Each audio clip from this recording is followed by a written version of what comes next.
पहले बाबर आजम की बात करेंगे। देखिए बाबर आजम डेफिनेटली हर बंदे हर टीम ओनर की चॉइस होगी कि उनको लिया जाए।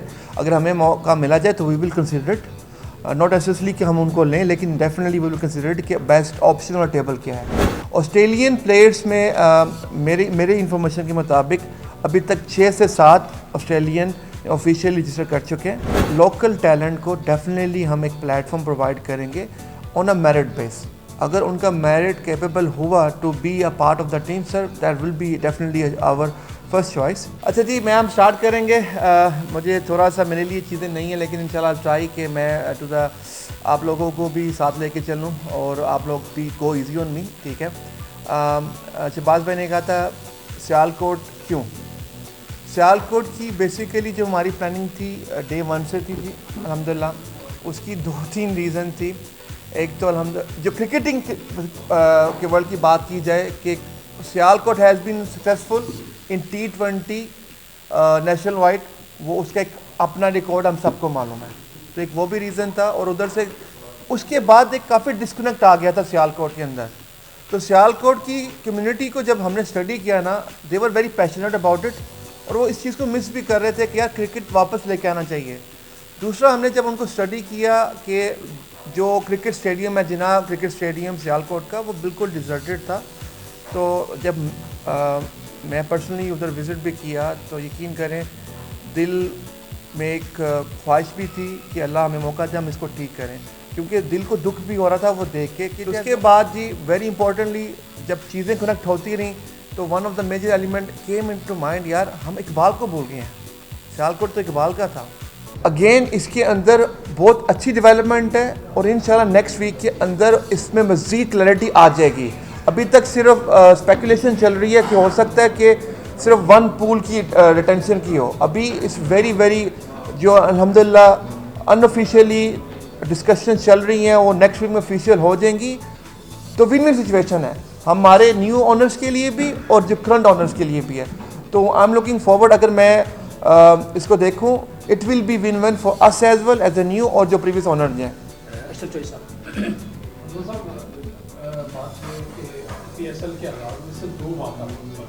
सॉरी 2 माह का वक्त जी, 2 माह का जी, वक्त कम और मुकाबला सख्त है जी। तो अभी आपके पास प्लेयर्स ने भी आना है, तो जब तक प्लेयर्स की आपस में बॉन्डिंग नहीं होती किसी टीम की कामयाबी का वो सेरा नहीं होता। सर बड़ा इंटरेस्टिंग और अच्छा क्वेश्चन है। जहाँ पे आप किसी चीज़ की डिटर्मिनेशन कर लेते हो ना और आप दिलो जान से मेहनत करते हो तो रास्ता निकल आता है। तो प्लानिंग चल रही थी हमारी स्पोर्ट्स स्टाफ की भी, अल्हम्दुलिल्लाह एक प्लानिंग है। प्लेयर की भी बाउंडिंग की जो बात रही, और डेफिनेटली जो भी टीम आती है उनको भी वही टाइम मिलता है प्लेयर बाउंडिंग का, क्योंकि 1-1.5 माह की जो उनको स्लॉट मिलता है। Drafting end of this month है, ड्राफ्टिंग के बाद जब टीम फाइनलाइजेशन होगी तो एक आई थिंक सबके लिए इक्वल प्लेटफॉर्म है तो प्लेयर बाउंडिंग का। तो वो इंशाल्लाह जितना टाइम हमें है उतना ही टाइम जो करंट ऑनर्स को मिलेगा। तो I think it's a fair goal. Rafiq Khan साहब, नई टीम बन रही है आपकी जी, लेकिन बज़ाहिर अभी तक ना आपके पास कोई कोच है जी, ना कोई मार्केटिंग का डिपार्टमेंट है, क्योंकि आपने इतना पैसा सर्फ किया, 1 करोड़ 85 करोड़। इसको कैसे मीट कर पाएंगे? क्योंकि लाहौर कलंदर की बारह बात करते हैं, लाहौर कलंदर को जियो सपोर्ट करता है जी। तो आपके पास ऐसा क्या सिस्टम है जिसमें आप इसको स्पॉन्सर भी लाएंगे और इसकी मार्केटिंग भी करेंगे? कैसे होगा, कहीं लॉस ना हो जाए आपको? सर इंशाल्लाह प्रॉफिट एंड लॉस तो अभी साइड पे रखते हैं ना। Having said that, as been overseas Pakistani diaspora जो हमारे पाकिस्तान से बाहर हैं, पाकिस्तानी खासतौर डायस्पोरा जी, उनकी सपोर्ट हमारे साथ है, क्योंकि as an Australian Pakistani coming back to Pakistan, उनके लिए भी एक ये ऐसा प्लेटफॉर्म है जो उनकी सपोर्ट से ही हम तक पहुँचे हैं। तो मार्केटिंग और स्पॉन्सरशिप की बात रही तो अल्हम्दुलिल्लाह जी, क्योंकि कमिंग फ्रॉम ऑस्ट्रेलिया, वो भी क्रिकेटिंग नेशन थी, उसमें एक ये चीज़ बीइंग अ पाकिस्तानी ऑस्ट्रेलियन और डेफिनेटली कहीं ना कहीं हमें अब कवर करेगी।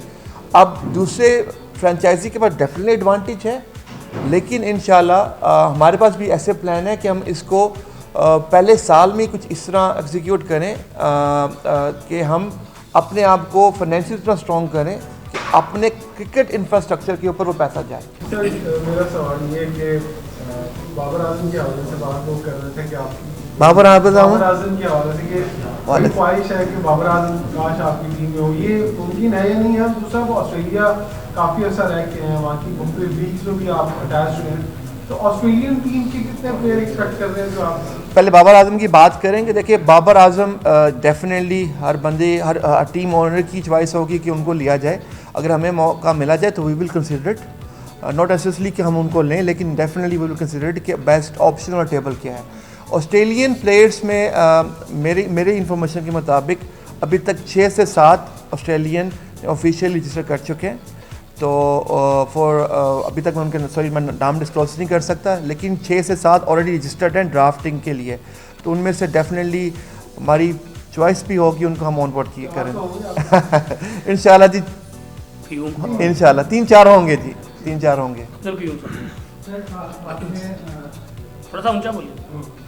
मेरा क्वेश्चन है कि जी एज अ फ्रेंचाइजर, जैसा कि सियालकोट आपके पास है, सियालकोट अहम रीजन है पाकिस्तान क्रिकेट का, फाइनल भी खेला वो, तो आप जब ड्राफ्टिंग करेंगे उसमें सियालकोट के जो लोकल प्लेयर है उनको किस तरह तरजीह देंगे?